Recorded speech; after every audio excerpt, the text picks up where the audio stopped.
metida ali no meu cantinho. Só que minha mãe disse que não era bem assim. Eu não estava sozinha. Disse que eu tinha uma amiga chamada Verusca. Falei pra ela que não lembrava dessa amiguinha e perguntei por onde ela andava, se ainda estava ali no bairro. Minha mãe falou que ela morava conosco, mas foi embora. Eu fiquei intrigada.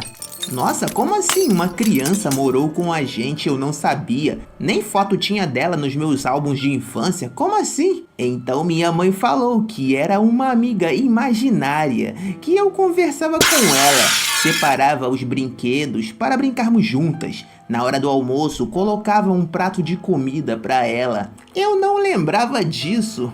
Também eu era muito nova, não é mesmo? Minha mãe falou mais coisas sobre Verusca. Um dia, minha filha, você chegou pra mim e falou que tinha descoberto uma coisa sobre ela, que a mesma já tinha morrido.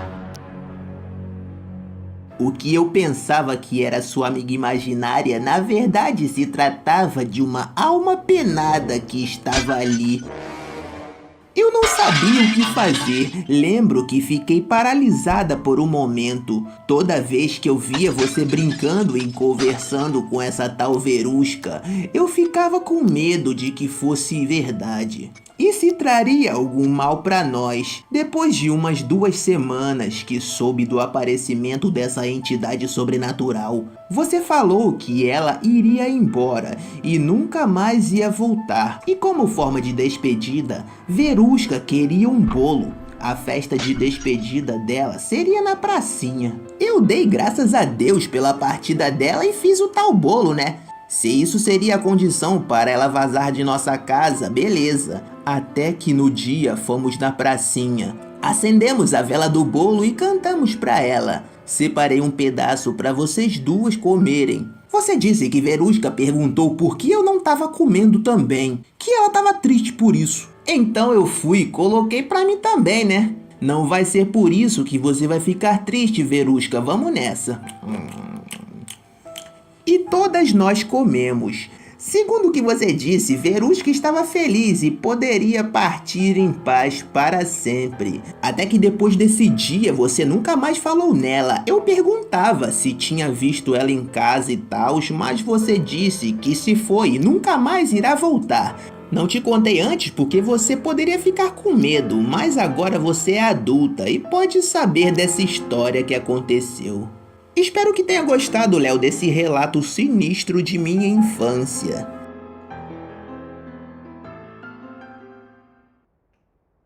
Histórias bizarras dos inscritos. Olá, Léo, meu nome é Henrique e vou contar uma história bizarra. Eu tinha 5 anos e estava no meu quarto. Era quase hora de dormir e minha mãe sempre dizia para eu ir descansando os olhos, né? Assim, iria sentindo o sono chegar cada vez mais e mais. Então ela fechava a porta para a luz do corredor não entrar e atrapalhar esse processo. Tendo um pouco de sombra. Mas estava tudo normal, ela estava preparando o feijão do dia seguinte, colocando ele de molho. Mas eu fiquei encafifado com isso. Então ela me colocou novamente na cama. Fiquei olhando e vejo a sombra dela passando. E de novo vejo outra vindo atrás. Dessa vez fui rápido o suficiente para abrir a porta a tempo e ver. E vi um homem seguindo ela, mas não era uma pessoa viva, e sim uma alma. Ele parecia com o meu falecido pai. Reconheci pelas fotos da família. Ele se foi quando eu tinha 1 ano. Falei para minha mãe sobre isso. Ela falou que já sabia e que sentia sua presença, mas não conseguia vê-lo e que não era para eu ficar preocupado. Até que chegou um momento que eu parei de vê-lo. Não sei porquê. Oi, Léo, me chamo Clara e a história que vou te contar me deixa tremendo até hoje. Não sei se aquilo realmente aconteceu ou foi um desvaneio coletivo. Quando meu pai faleceu, eu tinha 11 anos e meu irmão 15. Foi uma perda que deixou a gente sem chão. Adorávamos nosso querido pai e éramos muito agarrados. Por um bom tempo, íamos todos os fins de semana visitar ele no cemitério. Levávamos flores e ficávamos um tempo em sua lápide. A gente preparava uns lanches e ficava a tarde toda lá. Um certo dia, não lembro exatamente quando, começamos a ver um homem que também estava sempre lá. Era um senhor alto, meio gordinho e usava um óculos com lentes meio marrom. Ele vinha sempre andando, chegava perto e começava a conversar com a gente. Provavelmente ele estaria indo ali visitar algum ente querido que já se foi. Por várias vezes que eu fui visitar o meu pai, aquele homem aparecia e ficava conversando com a minha mãe. Um belo dia, eu e meu irmão estávamos andando pelos túmulos, vendo os nomes dos falecidos. Alguns tinham até foto da pessoa. Até que, quando viramos uma esquina, demos de cara com uma foto que estava numa lápide. E você não vai acreditar quem era. Sim!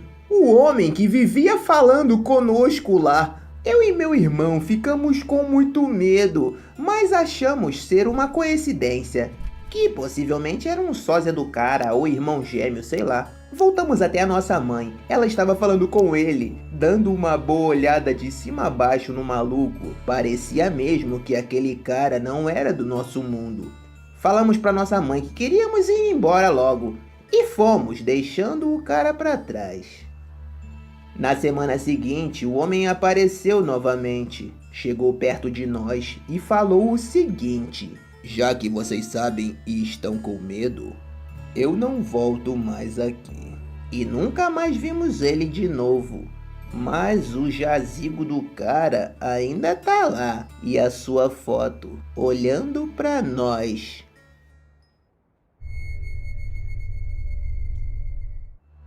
Olá, Léo, meu nome é Bruno e vou te contar uma história que aconteceu com meu tio. E ele tem uma história bem sinistra que aconteceu numa estrada desse Brasilzão. Em 1990, quando ele começou a pilotar caminhão, aconteceu uma coisa que marcou muito. Ele tinha 20 anos e trabalhava transportando alimentos, entregava muita comida para várias cidades. Tinha uma estrada em específico que era muito movimentada e haviam, consequentemente, muitos acidentes nesse percurso.